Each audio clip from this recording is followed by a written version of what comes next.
Ayan, hello po. Magandang umaga, magandang gabi, no? Nasa panig tayo ng mundo. Ayan po, ha. Sana ay nasa maayos kayong kalagayan sa pagpapanood ng bagong video natin ngayong gabing ito. Ayan po.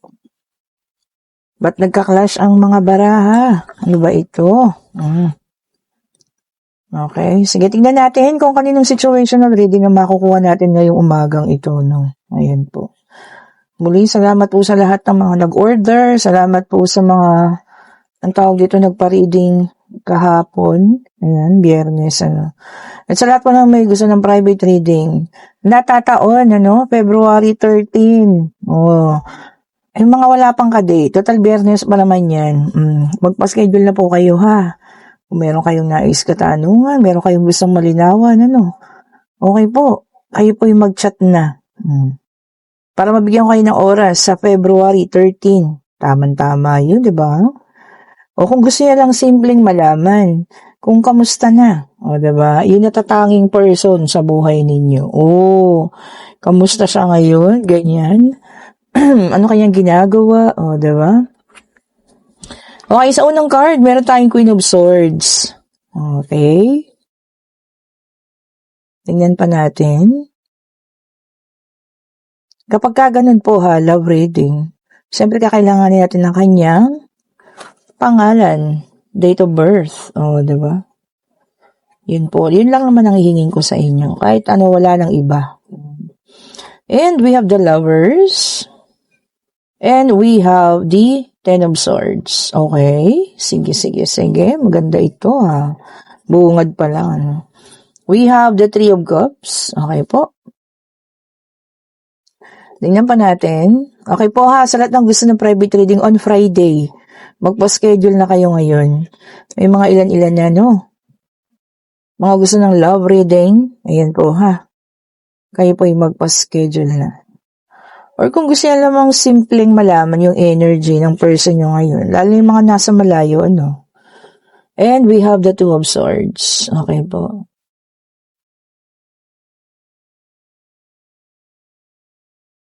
At yung mga nag-order po kahapon, ayan, napa-JNT ko na kanina. Antabayanan lang po, ha. Salamat po sa inyo pala. At yung order po ngayon, mga madam, sarado po bukas, Sunday. So by Monday ko po mapapa-JNT.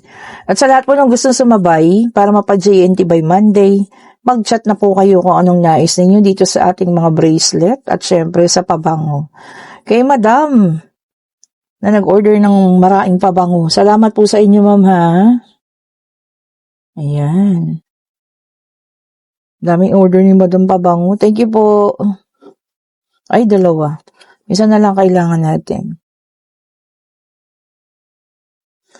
Kaninong situation itong ating makukuha ngayong gabi? Pwede pong sa inyo, pwedeng sa kanya, pwedeng kahit kanino po, ha. Inuulit ko, hindi po lahat makaka-resonate. Kung naka-resonate ka, ibig sabihin, para sa iyo po ang reading na ito. O, diba naman? Maayos-ayos na ba ang aking boses? Medyo maayos na po, Medyo talagang nagiging buo-buo na. Wala lang sabit-sabit. Ayan. Thank you, Lord. Siyempre, unang-una. At thank you siyempre sa mga, ininom nating gamot para mapaayos na. Okay, so ito po, kompleto na, ha.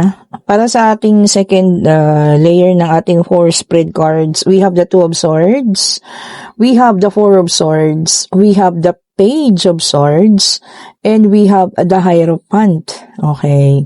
So nakikita natin dito, Alam nyo ba na meron taong lubos na nasasaktan dito?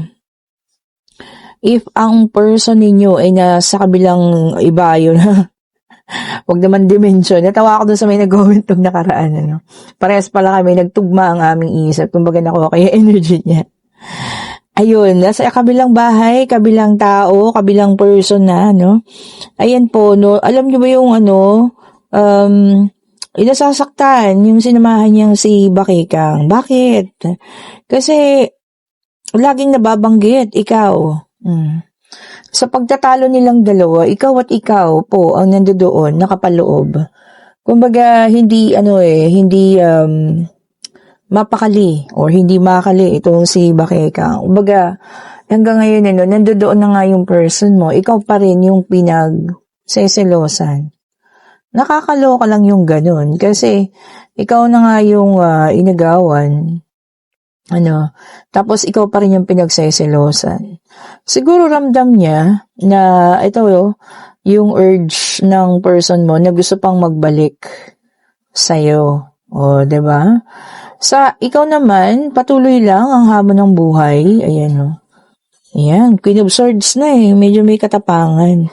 At sa tingin ko naman, kung makakarating sa'yo ang balitang iyan, mukhang hindi mo talaga uurungan, Lalo na't kung nag-aaway sila, ikaw pa rin yung sinisisi ni Bakekang, Maaari kagulat mo, pero itataas mo ang iyong espada. Kasi nananahimik ka na Binagdesisyonan mo na nga, although mahirap, pero ibinigay mo na.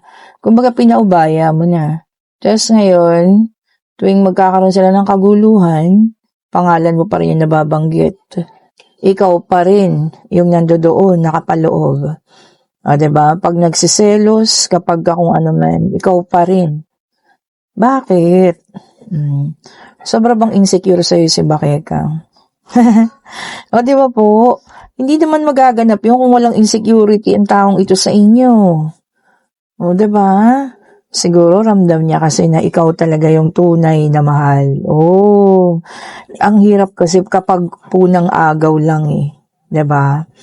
Sa totoo lang po, kapag ka nang agaw lang ng person, tingnan niyo yung nagaganap. Hindi matahimik. Bakit? Kasi alam niya na yung inagaw niya may mahal pa o mahal pa yung tunay. 'Di ba?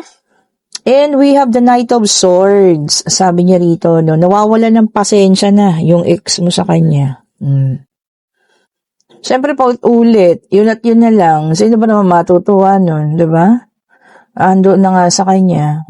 Di ba po? Sa totoo lang naman. Uy!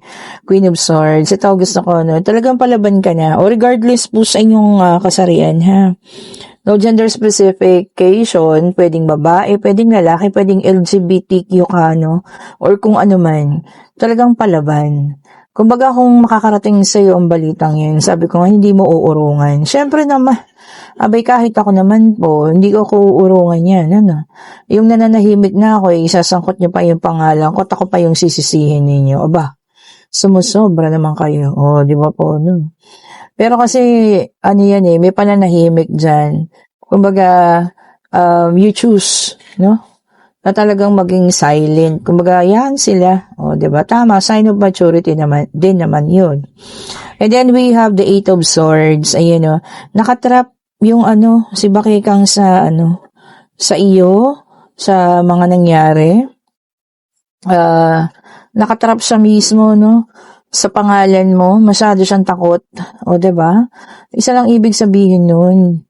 Diba po? Talagang yung ex mo, siguro, pinoprotektahan ka pa din. Yun yung isa sa mga kinaiinisan niya. Diba? Kasi pinoprotektahan ka Kung baka pag nagtatalo sila, sinasabihan siya, tigilan mo na, dahil tahimik na yung tao. We have the High Priestess, may dalang number 2. Ay parang din, nararamdaman mo. Yung malalakas yung intuition dyan, ha? Yung minsan palagi kayo nababalisa, or minsan parang laging may gulat, yun po, baka nagtatalo sila or something, At ikaw pa rin yung pinagtatalunan. Ay, nako. Girl, ibig sabihin yun. Mas kamahal-mahal ka. Di ba po? And then we have the Four of Wands. Ayan, ha? Sa ngayon, you are so happy. Yan. Kahit walang kasama, merong kasama, masaya ka. Diba?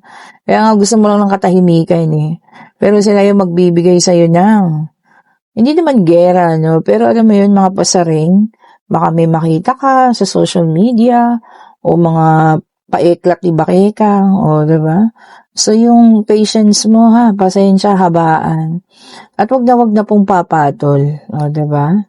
Kung ako sa inyo. Yun na nga, makakarating sa iyo ang balita po. May magpaparating, may isang taong magsasabi sa iyo, di ba? Kung sino man yan. Maaaring ito yung magpagkakatiwalaan mo kasi ibabalita niyo sa iyo mga totoo, di ba? Nakaganapan. Somehow, di ba? Parang medyo Sa akin para sa akin lang.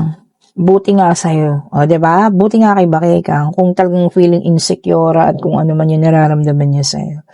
Kasi nang agaw lang naman siya eh.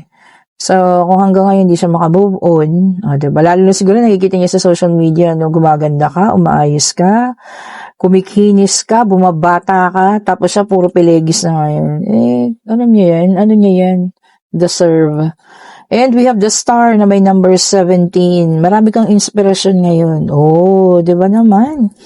Inspiration siguro sarili, mga mahal sa buhay, kaya pinagbubuti. Which is good po ha. Ibinangon at pinagbubuti ngayon ng sarili. Di ba po, no? Napakaganda. Ganda ng ganun, ha? Sa pagbutihin natin ang ating sarili, ha? Ibangon. Di ba po? Kaysa yung nakalugmok lang or something, mas maganda yung ready tayo, no? Sa lahat ng hamon ng buhay. Di ba? And we have the Ace of Pentacles. Ayan, abundance. Meron kami na manifest na pagdating ng isang maaring malaking kaperahan to, no? Ayan po, matutuloy yun. Kahit hindi mo hilingin, ibinigay talaga sa iyo ng Panginoon yan, ha? Kung ano man yung minamanifest mo about sa financial po. Okay, at ito na, kinuha ko yung ating pangatlong deck of card. Ayan. Ito pwedeng sa iba naman, ha? Or pwedeng sa'yo din. Depende po. Magka-resonate, ha? Sabi ko nga, case-to-case basis, no? Tingnan pa natin. Pwedeng sa'yo, pwedeng sa kanya, no? Pwedeng kung kanino man. And we have the Ace of Swords, air sign. Gemini, Libra, and Aquarius. This is an Ace of Swords. Ayan, no? Breakthrough. Yung iba sa inyo mabibigyan ng breakthrough, ha? Pwedeng promotion. Itataas ang iyong posisyon sa kumpanya. Pwede ring dagdag ito ng sahod. Diba? Alam nyo na, kapag may dagdag sahod, baka may dagdag din sa trabaho. Diba po? Okay lang yun. At least well compensated kayo. Bayad naman kung ano yung mga dinagdag na trabaho sa inyo. Diba po naman? Okay, ito meron pa. And we also have the 4 of Wands here, fire sign, Aries, Leo, and Sagittarius. Baka may mga ikakasal bukas, ha? Ayan, no? Congratulations po, ha? Kung hindi man bukas, no? Kung ano man, ayan. Or meron kayong aaten, ha? Nakasala, kayo po yung imbitado. Ayan, ha? May imbitahan, pwede kayong mga abay, ninong, ninang. And we also have the Wheel of Fortune. This is a fire sign ulit. Ayan. Itong maganda, no? Sabi niya rito, kung nasa baba ka dati, ito napaangat na. Sabi nga niya, no, unpredictable fate, hindi mo aasahan. So, pagbabago, pag-ikot ng kapalaran. And we have the 7 of Wands, sa fire sign ulit ito, naglalagablab, okay po. Matcha-challenge ka raw po. Ano ba itong bagay na to na matcha-challenge tayo? Kung challenges, di ba, kayang-kaya naman, syempre, matatapusan at maayos po natin yan, ha? Especially kung, alam niyo yun, napagdaanan na. Or mas nadaan kayo sa mas mahirap. Ito, challenges lang naman. Hindi mas kakayanin po. Di ba? Ayun, dalawa. And we have the earth sign. Ito na po, uulan ng blessing. Ayan, baka bukas ito, ha. Yung may mga talaga may salary increase, sabi niya, financial security, inheritance, ayan po, ha. Saluhin yan. Meron din namang love, uulan ng pag-ibig, ayan po, ha. So, depende, basta may mga possibility na meron tayong matatanggap na blessing for tomorrow. And then, we have the 6 of Wands, a fire sign ito, naka-reverse naman. Naku, sabi rito, no, disappointment, no, yung iba naman sa inyo madi-disappoint, baka sobrang taas ang expectation, ayun, na-disappoint, naku, di ba, kontrolin natin, So, ito pa, ayun, lumilipad-lipad, wait lang po ha, at kukunin ko na dito sa ilalim ng table, layo ng tinalon. Tignan nyo, water sign, and this is the high priestess. Yung iba talaga sa inyo kinukutoban, or may kutob. Kung ano man yung kinukutoban nyo na yan, ha? O, maaring magkatotoo. So, ayun po, kung ano man yung kutob na yun, ha? Kung ano man yan. May malakas ang ano sa inyo. Kinukutuban. Tungkol saan ba yan? Tungkol sa person ninyo, no? At tungkol sa kung ano man, diba? And we have the Hangman. This is a water sign. Ayan. Sabi nito, acceptance. So, yung iba sa inyo, talagang matatanggap na. Maaring may isang sitwasyon na kailangan nating tanggapin. Ano? O ayan ha, matatanggap na raw po. Or isang bagay na, alam niyo yun, matagal na sigurong dapat na inaccept natin. Ano? Kung ano man po yan, kung medyo masakit, ganun talaga. Pero minsan sa pag-acceptance or pagtanggap, doon tayo nabubuo. Eka nga nila. No? Okay, pwede na magtanong. Pag-ibig, pangyayari, financial. Ayan. At tingin natin ang kasagutan. Ano? Divine Universe, ibigay mo pong kasagutan sa kanilang mga katanungan. Isa lang po, ha? Isa lang po. Ayan. Para hindi naman kami malito-lito. Isa lang po. Eto na. Ang sagot po ay maaari or maybe sa English, ano. And for some of you talaga, no, sabi niya rito, meron doon kayong kaibigan na ano, nagmamaskara bilang kaibigan. Pero ang totoo po, talagang alam niyo yon, hindi kaibigan ang turing nito sa inyo. O, kilalaning mabuti ha, yung mga nandiyan sa paligid. Okay po. And kung nagugustuhan niyo ating reading, pa-like, pa-share, subscribe, and hit the notification bell para lagi kayong updated sa mga bagong videos na nire-release natin. At sa lahat po na may gusto ng ating mga bracelet, o ayan, ito na sila. Meron tayo ditong amethyst. Ayan. This is for good luck, good health. Ayan po ha. At nakaka-attract din ng wealth. Okay. Meron tayong white howlite. Ayan ha. Kung gusto nyo mas mahabaan ng pasensya para makatanggal din ng stress, no? White howlite. Okay po. And of course, we have the lapis lazuli. Ito talaga. Authentic, original lapis lazuli, no? Ayan. Kung gusto nyo tawag dito, lahat ng wish. Di ba matupad? Lapis lazuli. Lahat ng hingin. Financial, love life, family, kung ano man, no, health, no, ayan. And we have the tiger eye, ayan ha. Mostly dito mga kabataan nagsusuot, no. Mga nag-aaral, pampatalino, tawag dito, pang clarity din, ano, kung meron mga bagay na parang malabo sa inyong paningin. And we have the combination of black rose, tourmaline, and tiger eye. So, syempre, protection sa negativity. Ayan. Protection din ito sa mga hindi magagandang nasa paligid. And yung ano natin, tiger eye. Ayan. Syempre, pang ano yan, clarity. Para makita mo ang katotohanan. Ay, ito, maganda. O, sa lahat pa na may gusto, ha, power combination bracelet. Combination to ng jade, original citrine, at syempre, ang ating original na tiger eye. Ito talaga triple yung attract ng money, ha. Triple yung attract ng money sa inyo dyan.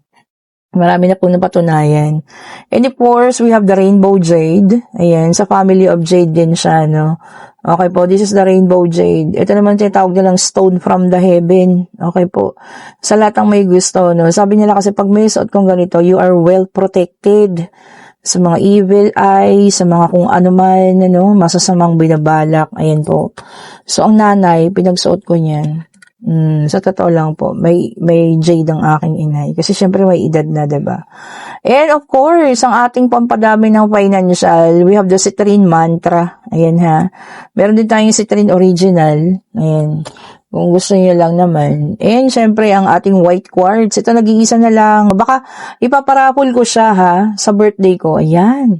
Paparapol po natin yan. Kasi nag-iisa na lang yun. Ano?